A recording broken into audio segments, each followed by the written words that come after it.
দেশ বাণিজ্যের আলাপে আপনাদের সঙ্গে আছি আমি সাদিয়া লাবনী। দর্শক, অর্থনীতির কঠিন হিসেব সহজ আলাপে উপস্থাপন করতেই আমাদের এই আয়োজন। আজ আমাদের সঙ্গে আলোচনায় আছেন Dhaka chamber of commerce and ইন্ডাস্ট্রির সভাপতি তাসকিন আহমদ। আপনাকে স্বাগত দেশ বাণিজ্যের আলাপে। আমাকে আপনাদের এখানে আমন্ত্রণ জানানোর জন্য ধন্যবাদ। তাসকিন ভাই, আমরা শুরুতেই বাজেট নিয়ে একটু আলোচনা করতে চাই, যেহেতু সামনে জুনেই বাজেট ঘোষণা হতে যাচ্ছে।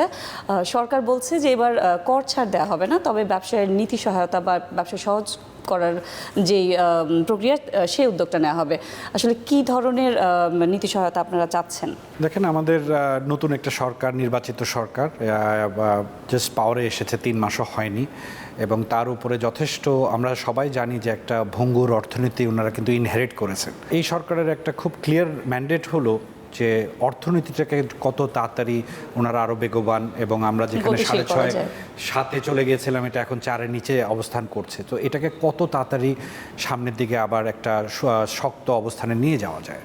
তো এই ক্ষেত্রে কর ছাড়, সত্যি কথা বলতে আমরা আরও চাই যে করটা বাড়ায় না, যতটুকু আছে অতটুকুতে আমরা কিন্তু সেফ আছি, ঠিক আছি। এর থেকে মোর ইম্পর্ট্যান্ট হলো যে আমাদের যেই প্রবলেমসগুলো আছে এগুলাকে কত তাড়াতাড়ি অ্যাড্রেস করা যায়। ব্যবসাটা নিচের দিকে চলে আসলো। আপনারা জানেন যে ইলেকট্রিসিটির এনার্জি ক্রাইসিস, সত্যি কথা বলতে আমরা প্রথমবারের জন্য ব্যবসায়িক মহল দেখলাম মব ভায়োলেন্স। এই জিনিসটা কিন্তু আমাদের দেশের অর্থনীতি কোনো সময় আগে, আমরা খুবই স্বস্তিতে আছি অ্যাটলিস্ট এই একটা নির্বাচিত সরকার চলে আসার সাথে সাথে এই মব ভায়োলেন্স থেকে কিন্তু আমাদের অর্থনীতিটা একটু বেঁচে গেছে। আপনাদের ব্যবসায়ী মহল থেকে কিন্তু বারবার একটা কথা আসে যে বাংলাদেশে ব্যবসার খরচ অনেক বেশি। সরকার সেটা বলেছে যে ব্যবসার খরচ কমাতে প্রয়োজনীয় সব ধরনের নীতি সহায়তা দেওয়া হবে। আমাদের সব কিছুর মধ্যে কিন্তু ন্যাশনাল বোর্ড অফ রেভিনিউ জড়িত। আগের সরকারগুলো চেষ্টা করেছে যে এটাকে কমপ্লিটলি ডিজিটালাইজ করতে এবং অনলাইন ভিত্তিক করে ফেলতে। গত 2 দিন আগেও কিন্তু মাননীয় অর্থমন্ত্রী একটা অনুষ্ঠানে বলেছেন যে ওনারাও কিন্তু জানেন যে সরকারের ভিতরেও কিন্তু অনেক কারাপশন জড়িত আছে। সো ওনারা কিছু স্টেপ নিচ্ছেন, ওদেরকে সাইড দিয়ে হয়েও অনলাইন ভিত্তিক করে দিবেন। সো এই জিনিসটাই কিন্তু, এটা হলো আমাদের প্রাইমারি ডিজিটালাইজ হলে অটোমেটিক্যালি আসলে এই ধরনের জিনিসগুলো থেকে আমাদের প্রাইমারি অবজেক্টিভ হলো কস্ট অফ ডুইং বিজনেসে অবশ্যই আমাদের যে লজিস্টিক সমস্যা আছে, আমাদের পোর্ট কিন্তু ঢাকা চিটাগং পোর্টটা কিন্তু আমাদের একমাত্র কেন্দ্রবিন্দু এক্সপোর্ট অ্যান্ড ইম্পোর্টের সাথে যেটা জড়িত। তো সেখানেও কিন্তু ইনএফিসিয়েন্সি রয়ে গেছে, এগুলোও কিন্তু কস্টটাকে বাড়িয়ে দেয়। ফার্স্ট স্টেপে আমরা দেখতে চাই যে অ্যাটলিস্ট আগামী এই বাজেটের মাধ্যমে যে একটা ক্লিয়ার ডিরেকশন, দ্যাট আগামী 2-3 বছরের মধ্যে আমরা কিছু ইজ অফ ডুইং বিজনেসটা একটা সহনীয় পর্যায়ে নিয়ে আসবো। আপনার ঢাকা চেম্বার তো এসএমই খাতের বিকাশ নিয়ে কাজ করে। আমরা করোনার সময় থেকেই দেখেছি যে এসএমই খাত নানান ধরনের সংকটের মধ্যে আছে। আসলে আগামী বাজেটে আপনার এসএমই খাত নিয়ে কোনো প্রত্যাশা আছে কিনা সরকারের কাছে? দেখুন, আমরা সবসময় ঢাকা চেম্বারের পক্ষ থেকে যেটা বলে রাখি যে বাংলাদেশে আপনি দেখেন আরও অনেকগুলো অ্যাসোসিয়েশন আছে। আমাদের গার্মেন্টস শিল্প, যেটা কিন্তু এখন আমাদের এক্সপোর্টের ব্যাকবোন, তারপরে ওটার সাথে রেলেভেন্ট বিটিএমএ, বিকেএমএ, ওনারা কিন্তু স্পেসিফিক ওনাদের সেক্টর নিয়ে কাজ করে। আর আমরা বিগত প্রায় 7 দশক ধরে এসএমই সেক্টর ডেভেলপমেন্ট নিয়ে কাজ করি। বাংলাদেশে প্রায় 1,20,00,000 এসএমই উদ্যোক্তা আছে যারা দেশের কর্মসংস্থানের প্রায় 50% যোগান দেয়। কিন্তু আমরা কিছু ক্যাটাগরিতে আমরা কিন্তু বাংলাদেশ ব্যাংকেও গিয়েছি একাধিকবার, সরকারের কাছেও। আপনারা জানেন যে অন্তর্বর্তী সরকার কিন্তু প্রাইভেট সেক্টরের সাথে তেমন একটা এঙ্গেজ করেন ওনাদের 1.5 বছরের ইয়াতে। সো এই সেক্টরটাকে যদি সিরিয়াসলি রিভাইভ না করে, আপনি এসএমই সেক্টরকে যদি বেগবান না করতে পারেন, আপনার ইভেনচুয়ালি অর্থনীতিকে কিন্তু আবার একটা শক্ত অবস্থানে নিয়ে যেতে পারবেন না। বাংলাদেশ ব্যাংক কিন্তু অনেক একটা কঠোর বার্তাও দিয়েছে যে মোট ঋণের অ্যাটলিস্ট 27% এসএমই খাতে দিতে হবে, কিন্তু আমরা কখনোই দেখি না যে সেই ঋণটা ফুলফিল হয়। এমনকি অনেক উদ্যোক্তারও অভিযোগ যে ব্যাংকে এসএমই লোন পেতে গেলে অনেক ধরনের জটিলতার মধ্যে পড়তে হয় তাদের। আমাদের দেশের অর্থনীতি যেটা আমরা দেখি যে আমরা কিন্তু এখন পৃথিবীর অনেক দেশের সাথে কিন্তু আমাদের জিডিপিটা বড় হয়ে গেছে, আমাদের দেশের জিডিপি। তো সেই আলোকে যে ওইসব একটু আমাদের থেকে একটু ডেভেলপ দেশ like Vietnam, Singapore, Malaysia, Thailand, আপনি যদি দেখেন যে ওদের মানি মার্কেটে কিন্তু অনেক ধরনের টুল আছে। তুমি ব্যাংকে যাও, বা বন্ড মার্কেটে যাও বা সেকেন্ডারি মার্কেটে থেকে টাকা তুলো, কিন্তু আনফর্চুনেটলি আমাদের 50-55 বছরের ইতিহাসে কিন্তু ব্যাংকিং সেক্টর ছাড়া কিন্তু উপায় নেই। তো এটাও কিন্তু একটা সিন্ডিকেট, আমরা কিন্তু নির্ভরশীল ব্যাংকের উপরে। সরকার বলছে কিন্তু আমাদের শিডিউল ব্যাংকগুলো কিন্তু অ্যাকচুয়ালি দিচ্ছে না। তো এই গ্যাপটা কোথায়, এটা সরকারকে কিন্তু খুঁজে বের করতে হবে যে কেন দিতে চাচ্ছে না। তো এই ঋণটাকে সহজ করতে আপনাদের সংগঠনের পক্ষ থেকে ব্যাংকগুলোর সাথে কোনো রকম কোনো আলোচনা আপনারা করেন কিনা বা করেছেন? আমরা বাংলাদেশ ব্যাংকে অনেকবার কিন্তু অ্যাটেম্প নিয়েছি, ওনাদেরকে কিন্তু একটা শর্ট টার্ম, মিড টার্ম এবং লং টার্ম গাইডলাইন্সও দিয়েছি। প্রাইভেট সেক্টর যে ব্যাংকগুলো আছে, যেটা বাংলাদেশের অর্থনীতির যতটুকু ব্যাংকিং সেক্টরের রিকোয়ারমেন্ট অলমোস্ট 95% কিন্তু ওনারাই অর্থের যোগান দিয়ে থাকেন। ওনাদের বিহাইন্ড দ্য সিন ওনাদের কথা হলো এই 10 লাখ, 20 লাখ, 50 লাখ, 1 কোটি টাকা, এটা ওনারা ডিসবার্সমেন্ট করতে অনীহা প্রকাশ করেন। কারণ যে এই টাকার যে কিস্তি হবে হয়তো বা মাসে 5 লাখ, সো ওই টাকা উঠাতে গিয়ে ওনাদের 10 বার যদি কাস্টমারের কাছে যেতে হয়, ওনাদের এটা প্রফিটেবল লাগে না। সো ওনারাও তো profit driven end of the day. তো যেই জায়গায় ইনভেস্ট করলে ওনারা দেখে যে প্রফিট কম হচ্ছে, ওনারা সেই জায়গাটা কিন্তু ইন্টারেস্টেড হয় না ফান্ডিং করতে। বর্তমান সরকার দেশে বিদেশে 1 কোটি কর্মসংস্থান করার একটা পরিকল্পনা তাদের আছে। কর্মসংস্থান বাড়াতে গেলে বিনিয়োগ প্রয়োজন। আগামী বাজেটে ব্যবসায়ীদেরকে আসলে বিনিয়োগে ফেরাতে কোন কোন ধরনের নীতি প্রয়োজন আপনার কাছে কি মনে হচ্ছে? একটা দেশে বিনিয়োগ আসতে হলে কিন্তু 4-5টা পিলার আছে, মানদণ্ড আছে। সেই জিনিসটাকে আগে একটা খুব ভালো পজিশন নিতে হবে। সবচেয়ে আগে আমরা যেটা বলি ইজ অফ ডুইং বিজনেস, সেটা করতে হলে প্রথম দেখা যাবে যে আমি যে বিনিয়োগটা করব, আমার এনার্জি সাপ্লাই ঠিক আছে কিনা। আমার তো প্রথমে সার্টেন ওই যে 31টা যদি আমার অ্যাপ্রুভাল লাগে এবং এই অ্যাপ্রুভাল পেতে যদি 6 মাস চলে যায় এবং আমাকে অনেক কষ্ট পোহাতে হয়, আন্ডারহ্যান্ড অনেক এক্সপেন্ডিচার করতে হয়, তো প্রথমেই তো আমাকে ডিমোরালাইজ করে ফেলছে যে আমি ইনভেস্টমেন্ট এই দেশে কেন করব।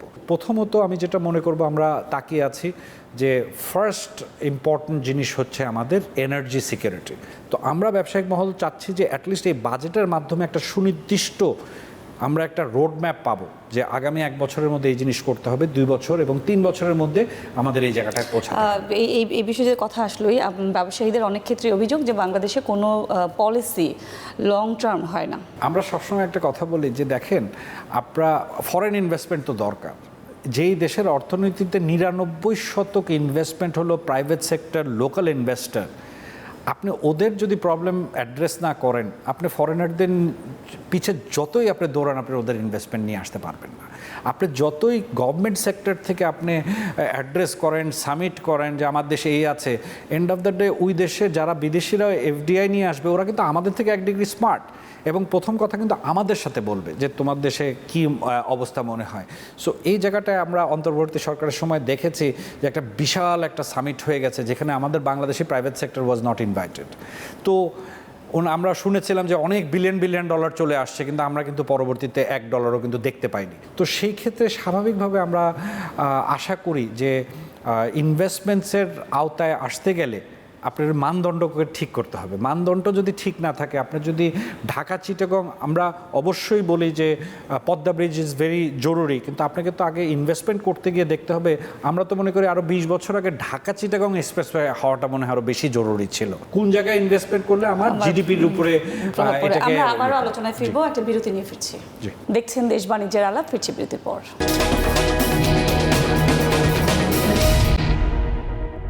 আবারও স্বাগত দেশ বাণিজ্যের আলাপে। আপনি তো নিশ্চয়ই জানেন যে বন্ধ কারখানা চালু করার একটা উদ্যোগ নেওয়া হচ্ছে কর্মসংস্থান সৃষ্টির লক্ষ্যেই। সেখানে প্রায় 40,000 কোটি টাকার একটা তহবিল গঠন করারও পরিকল্পনা চলছে। শুধু ঋণ দিলেই কি এই বন্ধ কলকারখানাগুলো চালু করা সম্ভব? আমরা এটা একটা ভেরি ইম্পর্টেন্ট স্টেপ।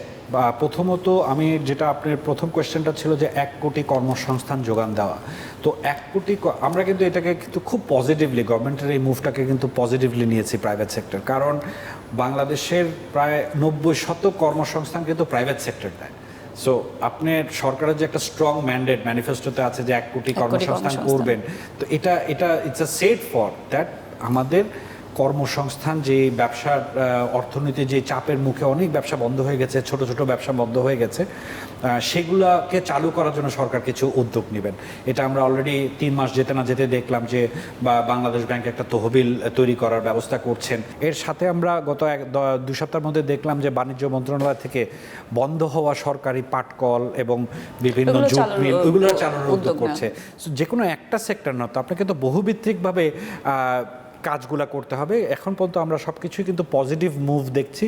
তো আমরা বারবার কিন্তু ঢাকা চেম্বারের পক্ষ থেকে বিগত অন্তর্বর্তী সরকারের দিকে বলছিলাম যে ওনারা কিছু রং স্টেপস IMF এর প্রেশারে, যে আমাদের যে ক্লাসিফিকেশন রুলটা 9 থেকে 6, 6 থেকে 3, 6 মাসের মধ্যে নিয়ে গেল। আমাদের দেশের অর্থনীতিটা কিন্তু এক্সটার্নাল অনেক ফোর্স, কোভিডের চ্যালেঞ্জ, তারপরে রাশিয়া ইউক্রেনের চ্যালেঞ্জ, ডলার ডিভ্যালুয়েশন, টাকা ডিভ্যালুয়েশন, অনেক কিছুর জন্য কিন্তু একটু চাপের মুখে ছিল। তার উপরে আমরা কিন্তু গভর্নর মহোদয়কে গিয়ে বলছিলাম যে দেশে কি এমন হয়ে গেছে যে 6 মাসের মধ্যে ক্লাসিফিকেশন রুল 9তে যেটা 9-এ ছিল, যেটা কোভিডের সময় করছিল, যে 6 মাসের মধ্যে 3-এর নিচে নামিয়ে আনতে পারবে। এই কিছু ট্রানজ্যাকশনসগুলো কিন্তু, মুভগুলো কিন্তু ভুল ছিল।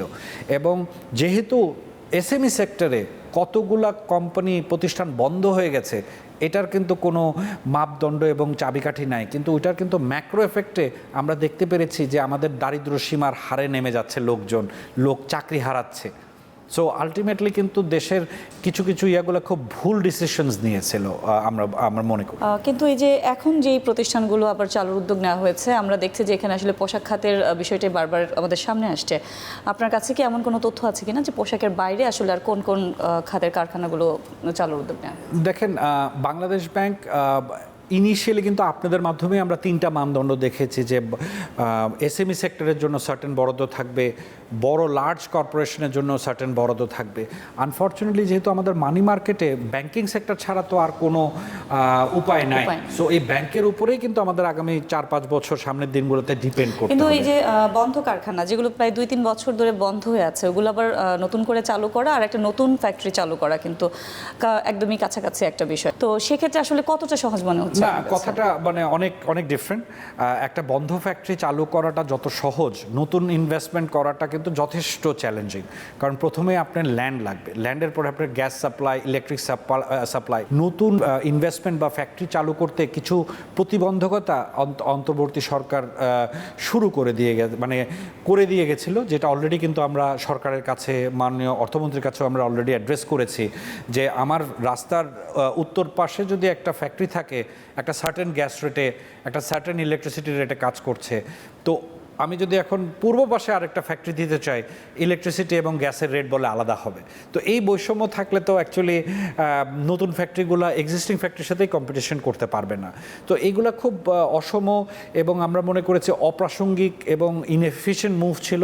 এগুলোকেও কিন্তু অ্যাড্রেস করাটা দরকার, যেটা ব্যাংকিংয়ে একটা অস্থিরতা চলছে। নতুন ফ্যাক্টরি হোক অথবা পুরান ফ্যাক্টরি হোক, আপনাকে কিন্তু আবার মানি মার্কেটে আপনাকে টাকা ইনজেক্ট করতে হবে। কারণ আমরা যেটা বলেছি, একটা কিন্তু এই বন্ধ ফ্যাক্টরিটা যথেষ্ট ইতিবাচক, আবার পাশাপাশি কিন্তু একটা উদ্বেগও কাজ করছে অনেকের মধ্যে যে আমরা এতগুলো টাকা সরকার আবার ইনভেস্ট করবে, সেক্ষেত্রে যাদেরকে টাকাগুলো দেওয়া হবে যেসব প্রতিষ্ঠানকে, ওরা আবার নতুন উদ্যমে চালু করতে পারবে কিনা, নাকি আবার আগের মতো তাদের প্রতিষ্ঠান বন্ধ হয়ে যাবে, বা এরকম একটা বিষয় কিন্তু আছে।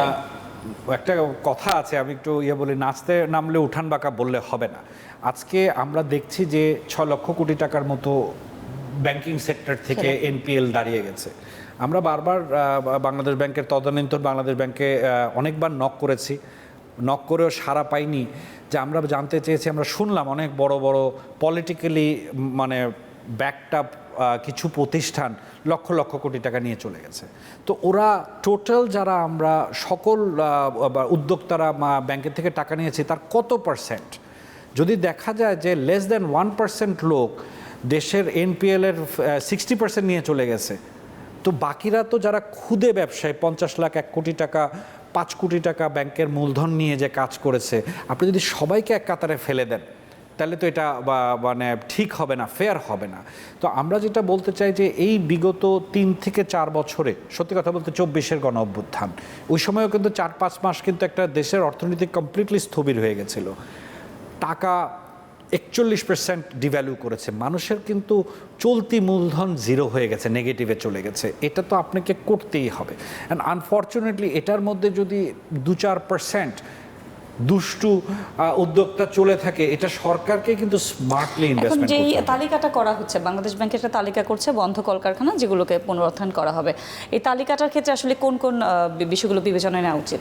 দেখেন, অবভিয়াসলি আপনাকে বাংলাদেশ ব্যাংক এবং অর্থ মন্ত্রণালয়ের কাছে তো তালিকা আছে যে কোন কোম্পানিটা গত 10 বছর, 15 বছর, 20 বছর ধরে একটা ওনার একটা আছে, রেকর্ড আছে যে উনি কতটুকু ব্যবসা করেছে, কতজন মানুষকে এঙ্গেজ করেছে। এটা কিন্তু খুব একটা ডিফিকাল্ট কাজ নয়, কিন্তু এর সাথে শুধু বন্ধ কারখানা বললে কিন্তু হবে না। এখনও বাংলাদেশে অনেক কোম্পানি আছে কোনো রকমভাবেও কিন্তু টিকে আছে, চলছে, ওনাদেরকেও কিন্তু আপনাকে আমলে নিতে হবে, যাদের লজিক্যাল রিজনের মধ্যে চলতি মূলধন চলে গেছে। হঠাৎ করে 9% আমাদের যেটা 9% ব্যাংকের ক্যাপ ছিল, ওইটা বেড়ে 15%, 16% চলে গেছে। তো আপনাকে দেখতে হবে যে হঠাৎ করে এক বছরে কিন্তু যে 100 কোটি টাকা নিয়ে ব্যবসা করছে, তার কিন্তু 6-7 কোটি টাকা শুধু ইন্টারেস্টে এক্সপেন্ডিচার চলে যাচ্ছে।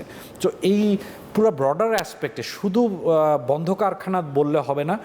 যেই জেনুইন বিজনেসেস অ্যাকচুয়ালি গত 3-4 বছরের চ্যালেঞ্জের মুখে তার ব্যবসাটা বিপদে পড়ে গেছে, তাদেরকেও কিন্তু আপনাকে অর্থের যোগান বেসড অন উনার গত 5 বছর 10 বছরে উনার যে ব্যবসা করেছে, কত টাকা ট্যাক্স দিয়েছে, কত মানুষকে এমপ্লয় করেছে, সেইগুলোর মানদণ্ড তো সরকারের কাছে আছে। একদম শেষের দিকে চলে আসছে, একদম শেষ একটা প্রশ্ন করতে চাই। আমাদের অন্তর্বর্তী সরকার তো সংস্কারমুখী ছিল, এটা আমরা সবাই জানি। ওই সময়টাতে ব্যবসা বাণিজ্যে কোন কোন জায়গায় আসলে সংস্কার হয়েছে এবং বর্তমান সরকারের কাছে আপনাদের প্রত্যাশাটা একটু দেখেন, এই যে অন্তর্বর্তী সরকার বা বিগত দিনে আমরা তত্ত্বাবধায়ক সরকার দেখতে পেরেছি, এটা কোনো সময় কিন্তু ডিজায়ারেবল না। আমরা প্রাইভেট সেক্টরও কোনো সময় চাই না, এবং বহির্বিশ্বের সাথে যেটা আমরা কাজ করি তারাও কিন্তু এটাকে একটা ভালো চোখে দেখেন না, যে মানে অনির্বাচিত একটা সরকার। প্রথমত বলতে চাই, যে কোনো সংস্কার অনির্বাচিত কোনো সরকারের কিন্তু দায়িত্ব নয়। আপনি হতে পারে যে ওনারা যেটা শ্বেতপত্রের মাধ্যমে জানাতে চেয়েছেন যে বিগত দিনের নির্বাচিত সরকাররা এই ভুলগুলা করেছে বা এই জিনিসগুলা ভালো করা উচিত, অতটুকুতেই কিন্তু সীমাবদ্ধ থাকা উচিত ছিল। কারণ ওনারা অনেক সংস্কারের নামে অনেকগুলো স্টেপ নিয়েছেন, হাফ হার্টেড অর্ধেক রাস্তায় রেখে দিয়ে চলে গেছেন। আমাদের মাননীয় অর্থমন্ত্রী কিন্তু পরশুদিনই একটা বেকিং নিয়ে একটা কথা বলছে, হাফ বেকড ওই এনবিআর এর সংস্কার আলটিমেটলি ওনাদের নতুন নির্বাচিত সরকারের জন্য কিন্তু একটা হাফ হার্টেড চ্যালেঞ্জ তৈরি করে রেখে দিয়ে চলে গেছেন। সো আমরা ক্লিয়ারলি বলি যে ওনারা অনেক সংস্কারের কথা আমরা শুনেছি, কিন্তু একটা সংস্কার কমপ্লিট করে দিয়ে যেতে পেরেছে বলে আমরা মনে করি না। যেটা আমরা বললাম আপনাকে, এনারা তো সাধারণত 3 মাস, এবার দেখলাম 1.5 বছর, এর আগে দেখেছি 2 বছর থেকে গেছে, এবং কোনোদিনও কিন্তু সাকসেসফুল কোনো সংস্কার আমরা দেখতে পারি। তাহলে আমাদের নির্বাচিত যে নতুন সরকার, তার কাছে আমাদের নিশ্চয়ই প্রত্যাশা অনেক বেশি। অবশ্যই বেশি, এবং আমরা প্রাইভেট সেক্টর থেকেও আমরা প্রতিজ্ঞাবদ্ধ এই সরকারকে, নবনির্বাচিত সরকারকে সকল সেক্টর থেকে সহায়তা দেওয়ার জন্য। আপনাকে অসংখ্য ধন্যবাদ আমাদেরকে সময় দেওয়ার জন্য। আপনাদের ধন্যবাদ। দর্শক, এই ছিল আজকের দেশ বাণিজ্যের আলাপে। আগামী পর্বে আবার দেখা হবে অন্য কোনো অতিথিকে নিয়ে। সঙ্গেই থাকুন।